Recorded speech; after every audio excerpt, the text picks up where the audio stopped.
Regret. Nothing personal word of the day for Tuesday, October 27th, 2020 is regret. Regret is a word that we all feel from time to time. Everyone asks you that in an interview when you're interviewing for a job or you're talking to your friends out on a Saturday night.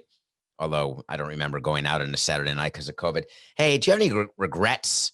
What's your biggest regret? I think the definition for me of regret is when you make a decision, you believe that it's the right decision at the time, even though you've weighed two possible outcomes and two possible decisions. You make one, you play it out, and then it doesn't work out. You look back and you say, wow, I have regret. Where I like making decisions, and if I'm wrong, I go back and say, no, I don't regret that. I went into it with all the information I needed. I made the decision intelligently. I made it without emotion. I made it looking at all possible outcomes, knowing that some of the outcomes may be negative and may not be what I want, yet I'm not going to feel regret. So you say you're not going to feel regret, then the negative outcome happens, and then you say you have regret. I think that's ridiculous. I don't think that you should ever have regret with something you do, because let's talk about this, Coca, for a minute. We actually didn't do this in the pregame meeting that we had, in the pre-show meeting, but in order to feel regret, don't you have to go into a decision knowing that there's a higher likelihood than not that it's not going to work out, and you still go with that? So you ignore the math, you ignore sometimes your gut, but you go with what you're told to go with, or you go with what you believe you should be going with. I don't know. Why is regret the nothing personal word of the day? Well, here's my thought. We have Game 6 of the Major League Baseball World Series tonight. The Dodgers are leading 3-2. They're going for their first World Series in 32 years. They last won it in 1988 against the Oakland A's. And the starting pitcher for Game 6 of the World Series is Tony Gonsolin. They've got Walker Buehler ready to go for Game 7. He'd be ready to go in Game 6 on short rest. For all of you Marlins fans out there, any similarity? Do you recognize this storyline at all? Let me bring you back. I did a radio show this morning in Naples, Tampa Bay. It's near Tampa, sort of near Tampa. And I was reminded of Game 6 of the 2003 World Series and the argument that I had with Jack McKeon. Back in 2003, we were starting the possibility of analytics. Moneyball was not really a thing, even though it's never been a thing for me.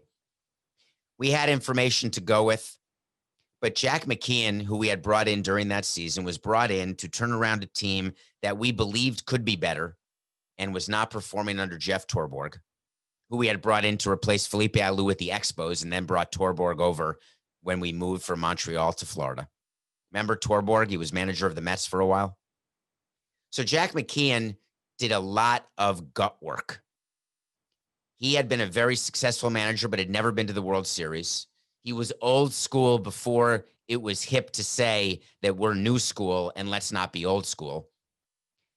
And he decided that winning 3-2 over the Yankees, going into Yankee Stadium for Game 6 and 7, needing to win one of the next two to win the World Series, that he was going to go with Josh Beckett. I was waiting online to get on the team plane after Game 5, flying back to New York, and I said to Jack, I said, what are you thinking for Game 6? We got to go with Redmond so we can have Beckett available for Game 7 on regular rest. And he said, Sparky, there's no way we're doing that. We're starting Beckett. I'm starting Beckett. I said, Jack, we got to talk about it, don't we? He said, do you want to win?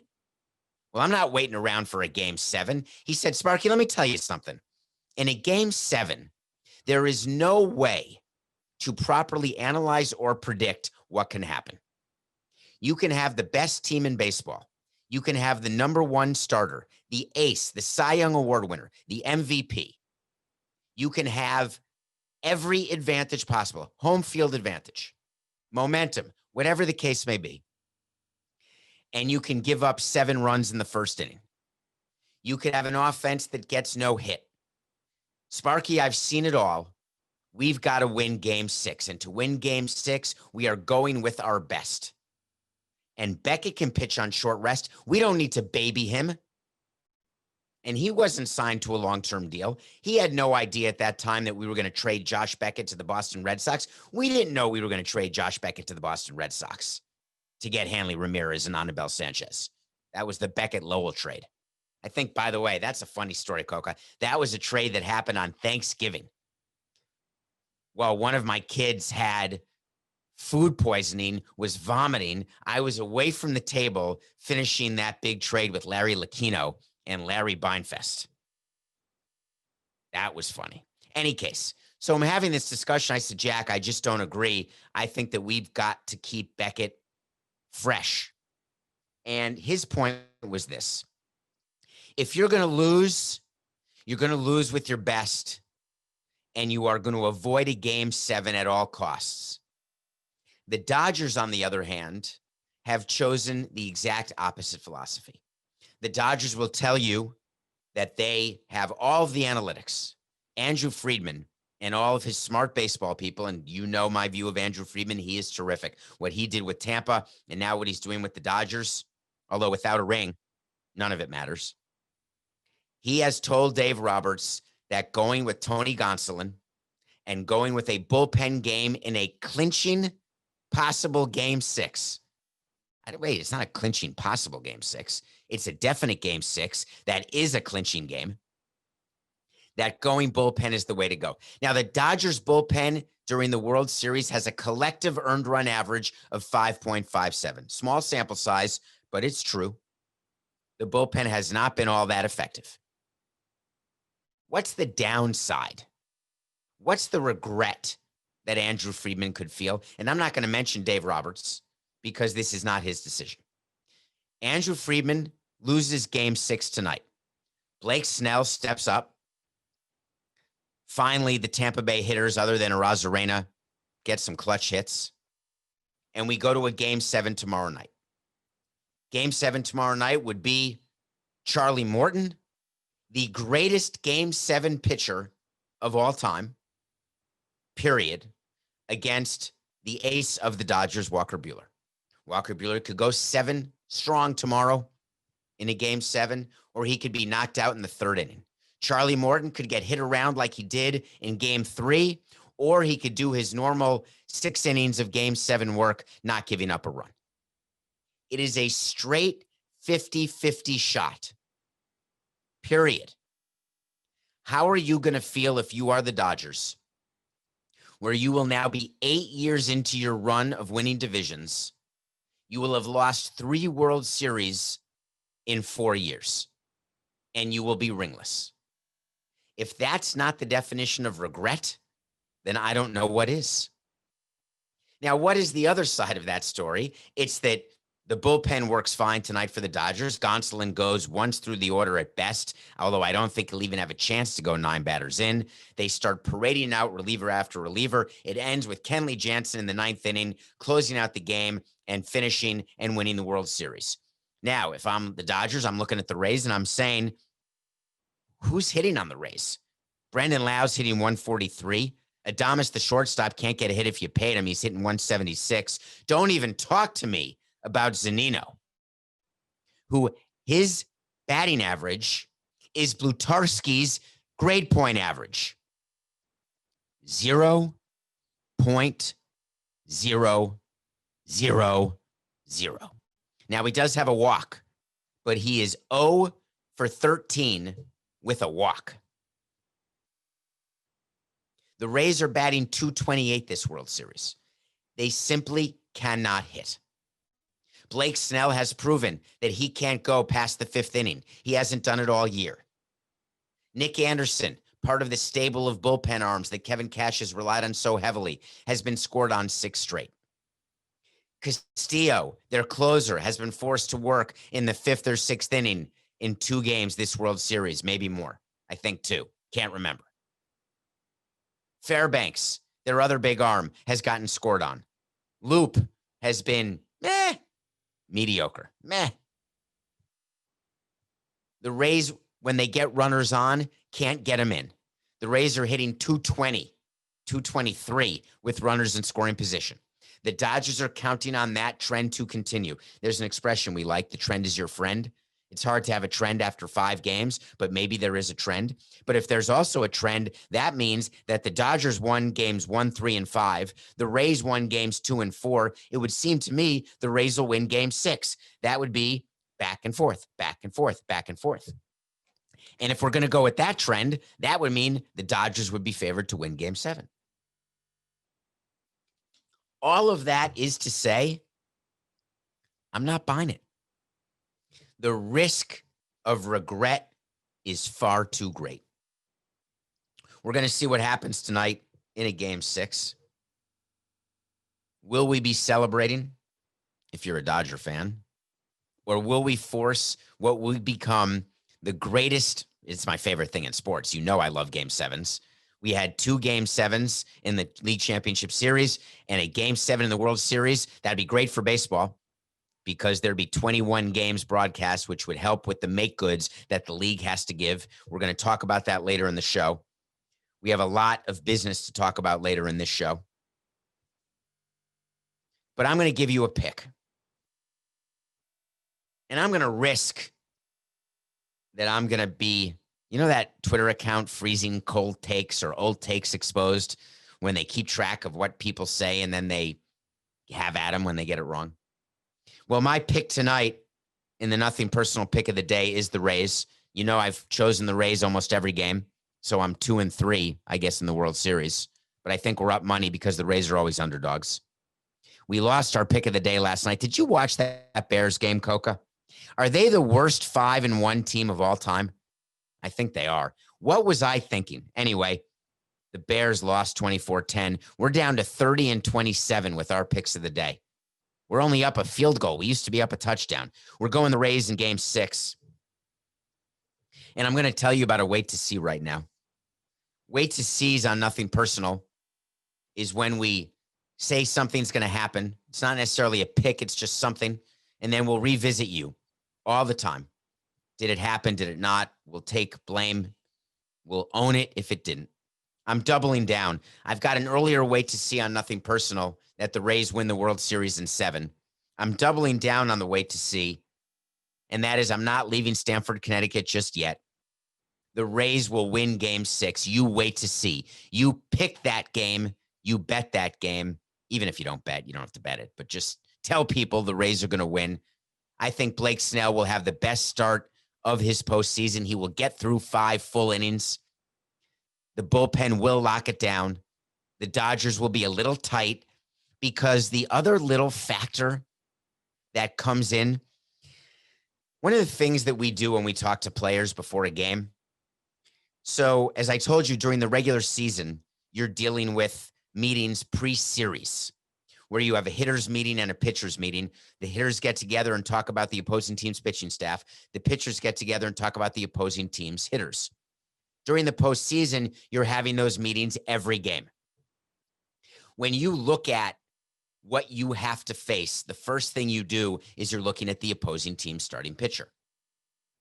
When the Rays are looking at game 6 and they see that the pitcher is Gonsolin, who was the losing pitcher in game 2, as you may recall, where he pitched 1 1/3 innings. That's it. Remember that Brandon Lau home run?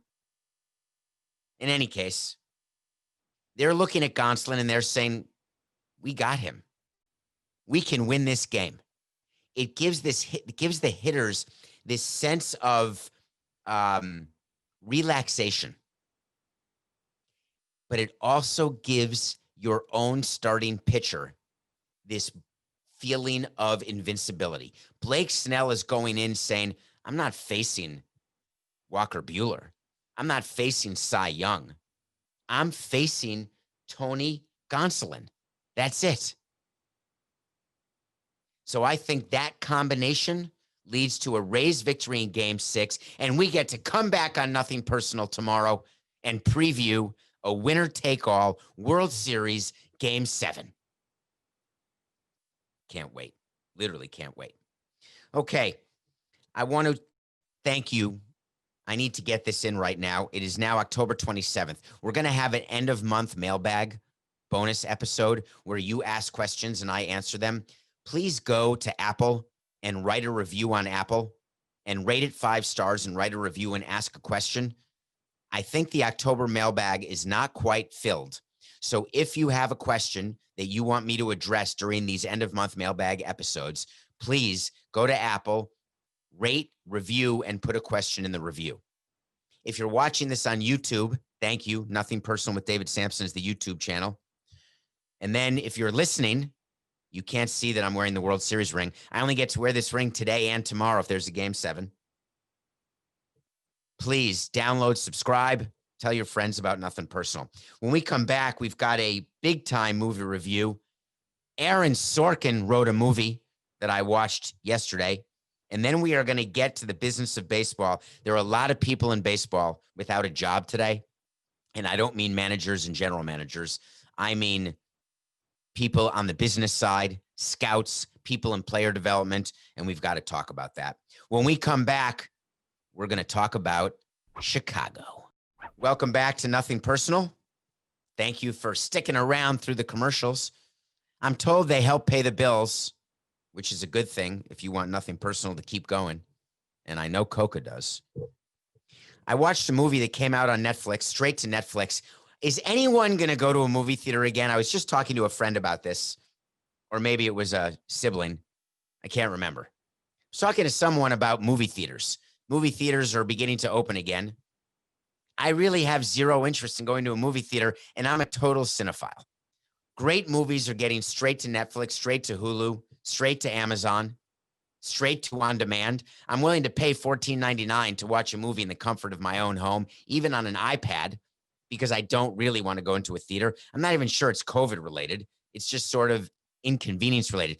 One thing about COVID and quarantine is my tolerance for being inconvenienced is plummeting. It's like an 8-minute commute from the Stanford Hotel to the studio in Stanford where I am right now.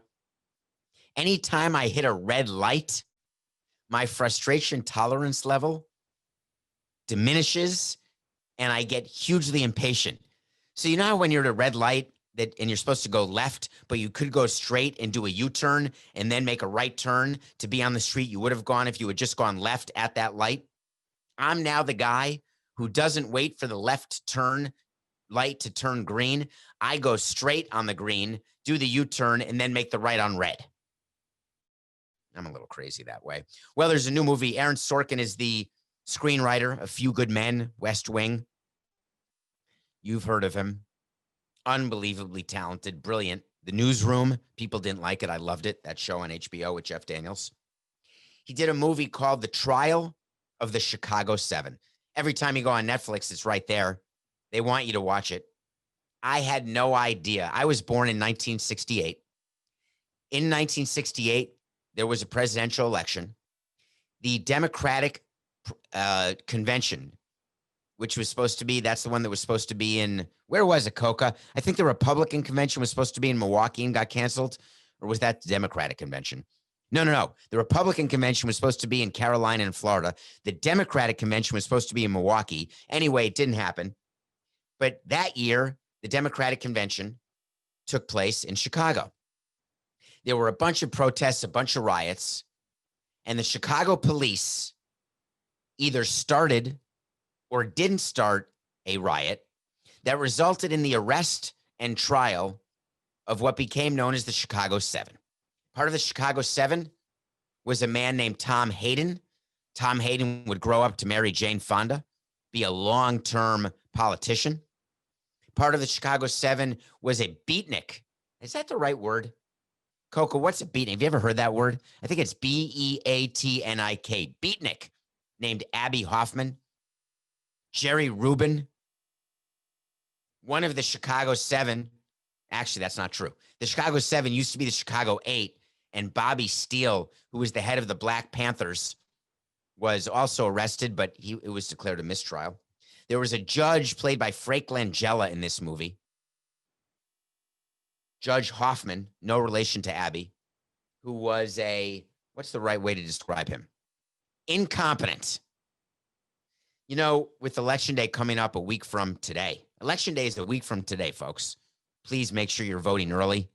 And if you're in Chicago, you can vote often.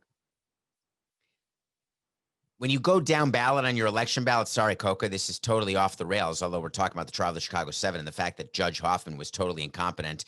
And the conviction, by the way, spoiler alert, the conviction got overturned. When you're down ballot and you are choosing judges, or when you're choosing your senators, your congressmen, understand how judges become judges. They're either elected or appointed. They're appointed by people who you elect. Judges are not appointed by people who are appointed. You've got the power. We've got the power. Use it. I said steal it, seal. Sorry, Coca. Thank you for that correction. Thank you for that. So this movie goes through the story of the trial, the insanity of a 6-month trial, the insanity of a judge who so obviously wanted convictions. It goes through the struggles. Mark Rylance plays the lawyer, a very famous lawyer named Bill Kunstler. And it gives a great performance. Mark Rylance is the Academy Award winner. You've seen him. And one thing that I should say about the movie is that it's not as liberal leaning as Aaron Sorkin can be. It does not talk about much the police's role in the riot and the reality, which is we don't know whether the police started the riot or the protesters started the riot. And that's an important point. The movie glosses over that and pretends that the police started the riot. We don't know exactly what happened in the courtroom because there were no cameras. It's based on court documents. It's based on testimony. The most important scene of the movie is the final scene, and it's made up. And that bothers me. What's the reason Aaron Sorkin needed to do that? Now, it's dramatic what happens at the end. There's no doubt about it. But why? When I went to Fact v. Fiction, which I always do after watching a movie which is purportedly fact, and I learn that such a big part of it is fiction, it ruins it for me. The reason why you should watch the trial of the Chicago 7 is that you have an opportunity, a true opportunity, to learn something and then study for yourself to learn more. Check it out. Okay. So Coca is telling me something that he wants to me to talk about, which I'm happy to talk about. And that is, wait, Coca, why didn't you bring this up pregame? When we're doing the show, Coca, and you want me to talk about Northwestern, you're talking about Morty Shapiro and what we talked about yesterday, right? Did anyone listen to the show yesterday when we talked about Morty Shapiro and what was going on with the student protesters? And we talked about the fact that Morty Shapiro was unhappy with the violence and the potential anti-Semitic nature and the looting that was going on. I don't know if it's looting. It was just violence and graffiti and all sorts of mayhem in that way. And how he wanted actual conversation in order to effectuate change. Well, the fact of the matter is that's a lot of what we're talking about these days and a lot of what we're talking about in the trial of Chicago 7. So when you watch it, please think about what is the most impactful way that you can make a difference. My view is voting. If you don't like what's happening in this country, then change the president. If you do like what's happening in this country, then keep the president. If you don't like what's happening in your state, change out your state representatives. If you do like what's happening in your state, then vote for the incumbents. Take the power. All right, Coca, there's a change happening in baseball, and it's a long-term change. Talk to me. You know what I want? I want to talk to Samson.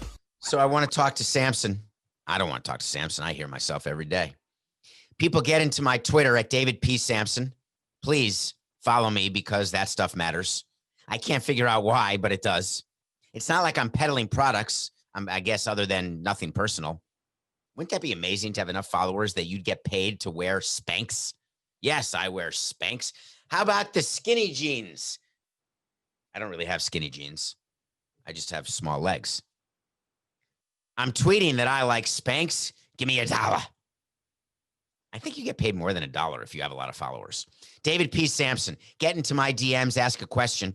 The question was asked yesterday. Did you do a goodbye call the way Jeff Wilpon did? Now, for those of you not paying attention, the New York Mets are about to be sold. They're about to be sold to Alex Rodriguez and Jennifer Lopez. Those are going to be the new owners. It's going to be exciting, star-studded. Just kidding. I told you they wouldn't get the team. It's Steve Cohen, the billionaire. The Mets are in heaven. There's a guy here in Stanford. He's a producer. His name is Scott Riley. He's the biggest Mets fan ever. He's been despondent his whole life, basically. Frustrated. And he thinks that the savior is coming. I present you with this $200 million payroll. Enjoy, Scott.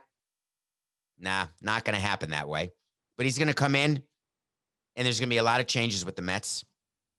But the focus of this question is on the old regime and what happens.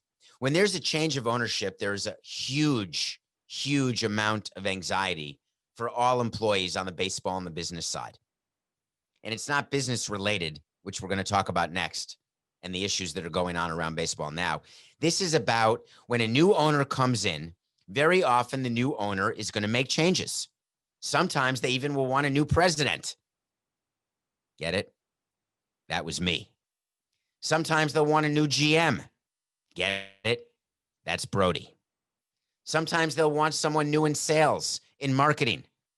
Sometimes they'll want a new manager. Sometimes a new CFO.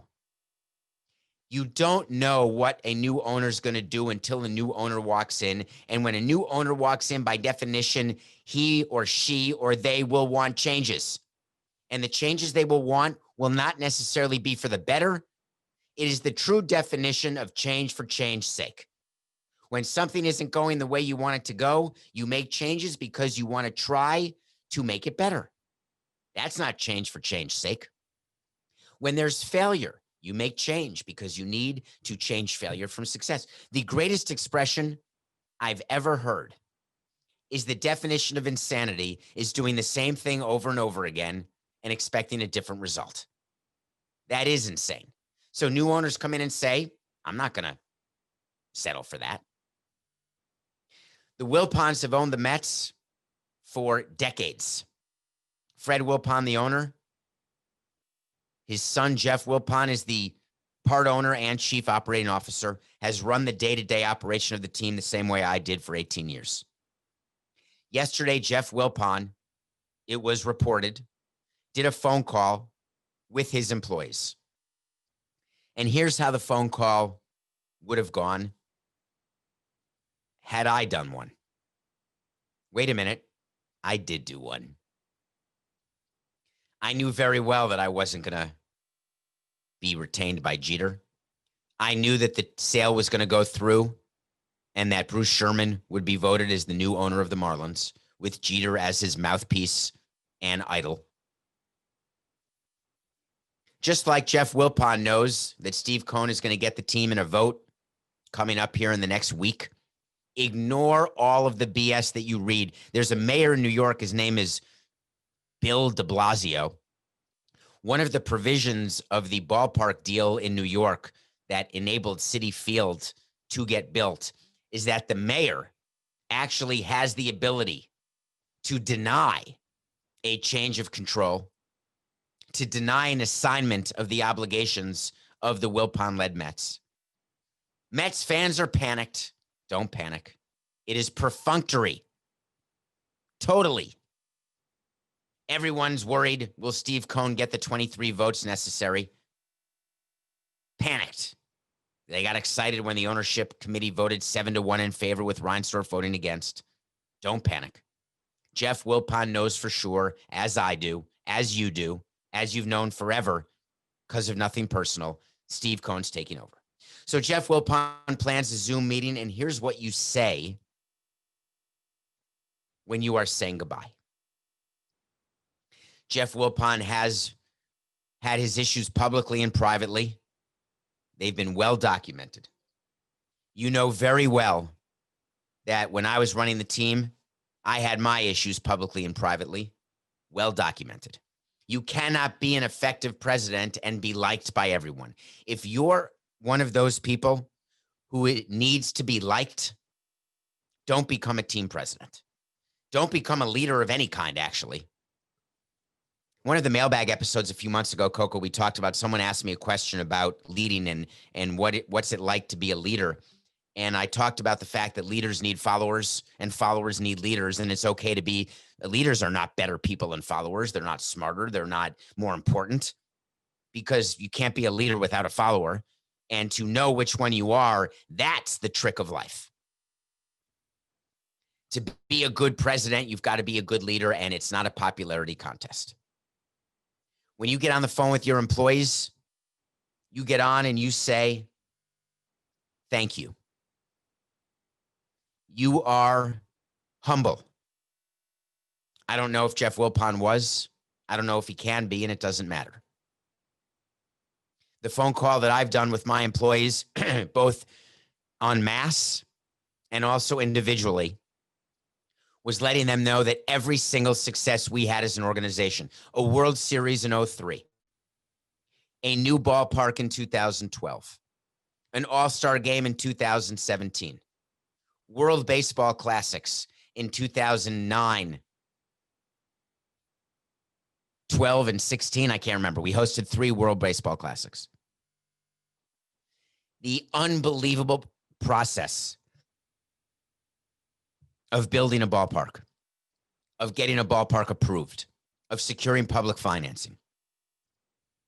The amazing work that we did in the community, changing lives of people who couldn't care less whether the Marlins won a game or lost a game or signed a player or traded a player. Their biggest concern was their next meal. You gain a lot of perspective when you work in a community and actually care and don't do it just for the cameras and don't do it when people are looking. In our community, we had a program called IUDON, which I've talked about. We were active in the community every single day, not for the praise, because it's right.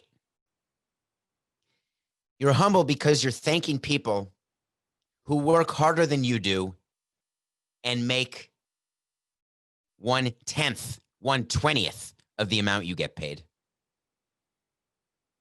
You thank people for caring about the team and the brand and the product as much as you did. You thank the employees for having to explain that their boss isn't the devil and that what you hear about him isn't true. It's not easy having people who are forced to defend me all the time. I've never talked about that, Coca. It's very frustrating, very frustrating. When people, this happens at CBS Sports, by the way. There's people, this happened with Ruben, our guy Ruben, that Laker fan. You know him because Ruben talks kicks. He told me that he had this view of me as a Floridian before he met me, and now he absolutely enjoys our conversations and spending time, even though we haven't actually seen each other since COVID started. And he told me that when people know that he works with me, they say, how could you work with that POS? Isn't he a total arse? And he's got to defend me, not because he has to, because he wants to. Employees of the Marlins had to do the same thing. They didn't have to defend me or defend Jeffrey. They did it because they wanted to. They knew Jeffrey was generous to the point of nice sweats. They knew that I cared about the employees and about their personal lives and about their professional lives. They knew that my facade of lack of emotion and my business-like approach, my absolutely being forward at all times, they knew that that's the job I had to do. When you do a goodbye call, you get wistful, you get emotional. And I'm not an emotional guy. The reason I was emotional during my goodbyes is I don't like finality. It's the reason I'm scared of death. I don't like anything that can't be undone.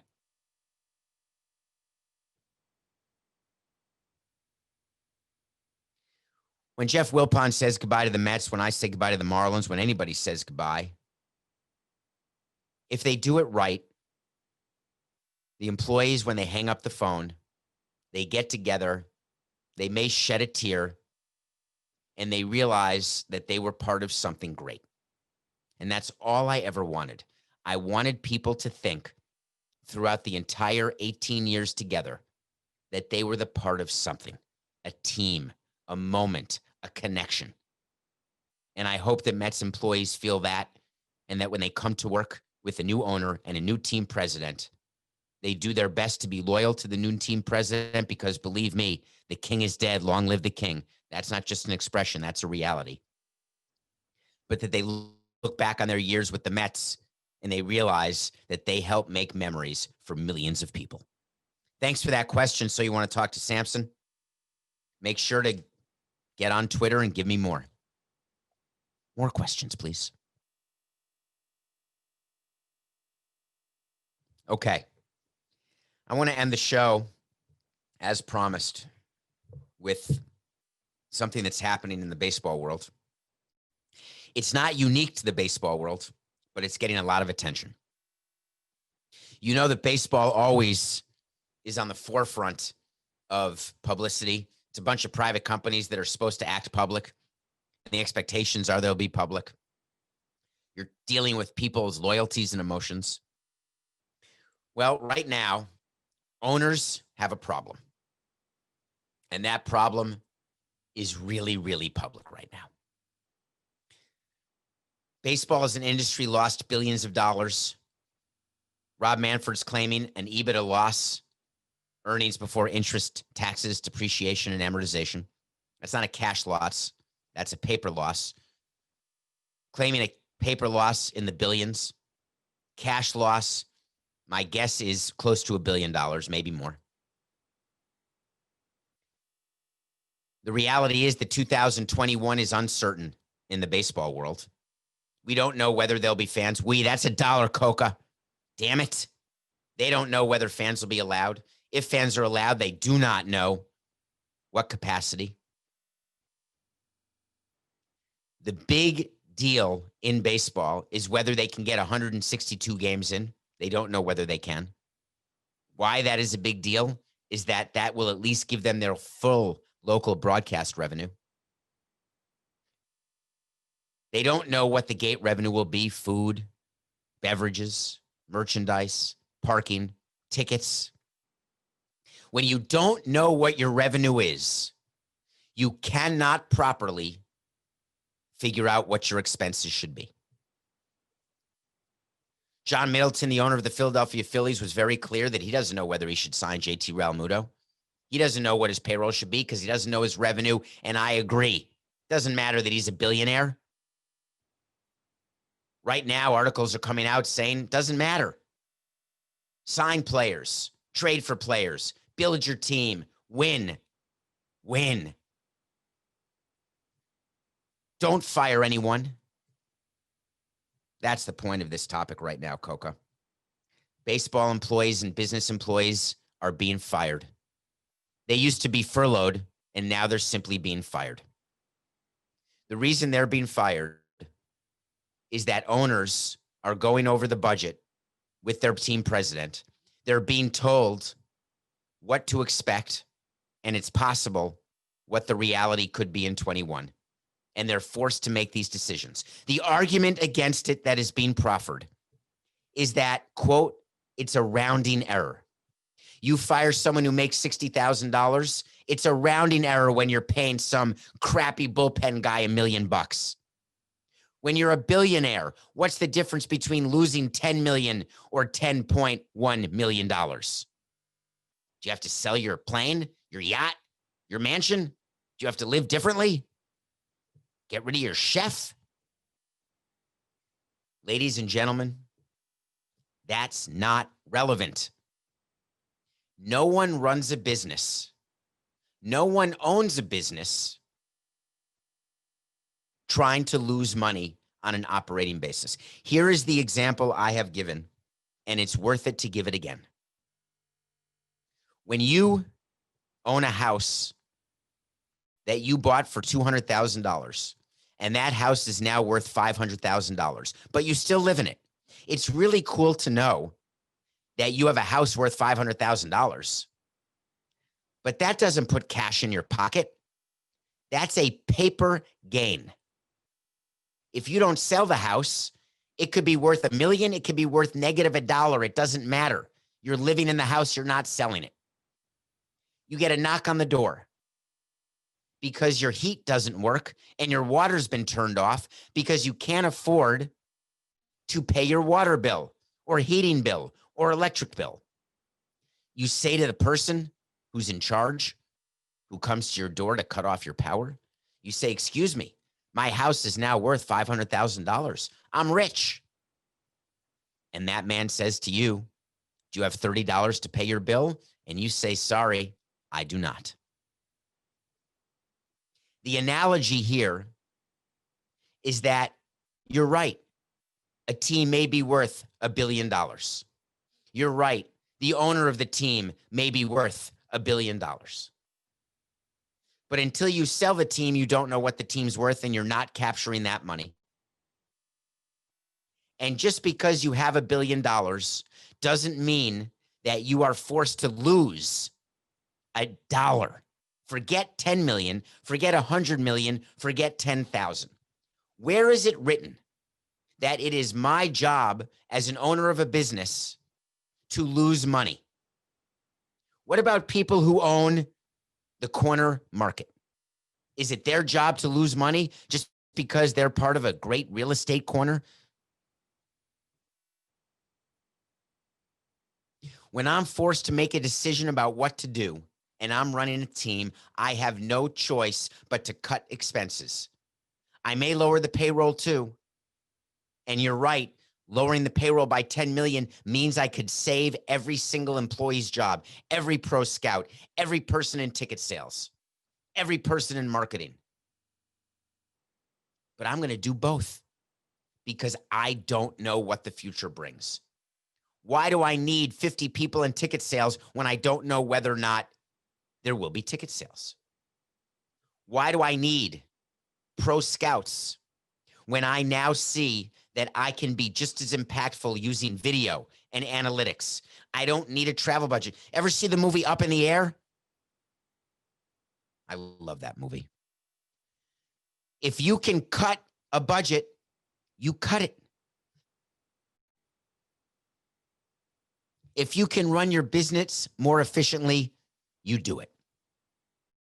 If you have to batten down the hatches and wait for a recession to end and make sure your business comes out the other side, you do it. If you can build a car with robots, you fire people on the assembly line. They get retrained and they get new jobs somewhere else in the market. The argument we hear, pro scouts, there's nothing they can do. They've been in baseball for 50 years. I get it. That, unfortunately, is life.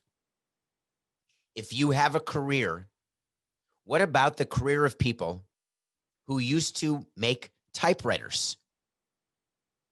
They're done because now we all use computers. Either they learned how to make computers or they went into another line of business.